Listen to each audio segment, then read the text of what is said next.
You once had a great relationship with Belichick.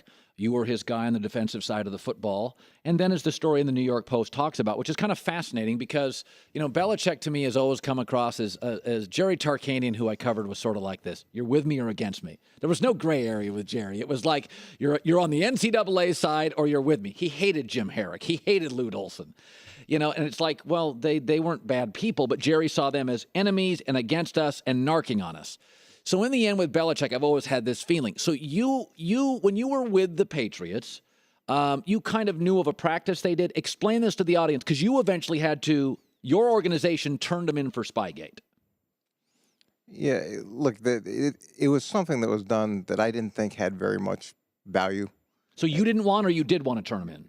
No. Look, the practice itself I didn't think had very much value.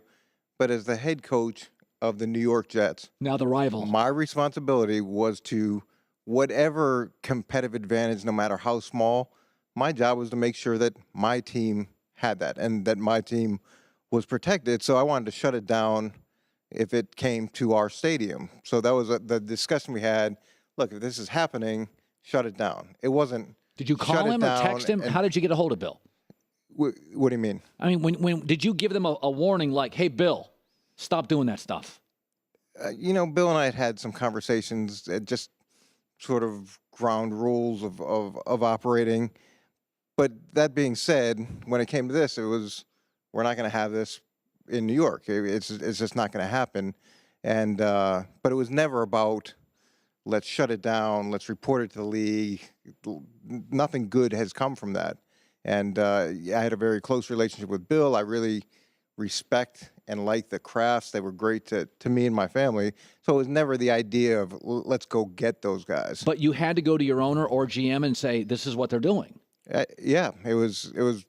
I was coaching the game, so it's not like I was going to run over the sideline and say, hey, don't do this. So you go to your superiors and say, this is what New England's doing. If it happens, and you couldn't even predict whether or not it was going to happen or not at our place. It was just, if this happens, shut it down. And then shut it down became shut it down, report it to the league, and then what it became, which is not anything that I would have wanted. Yeah. So now you and Bill aren't buddies. We haven't exchanged Christmas cards or anything like that. I figured that much.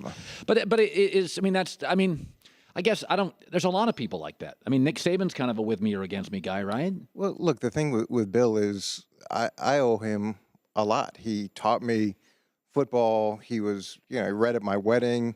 Luke, my middle son, has William as his middle name. We were close. So to have something like this, which wasn't what it was supposed to be, affect the relationship, it's disappointing. And it is a regret that I have.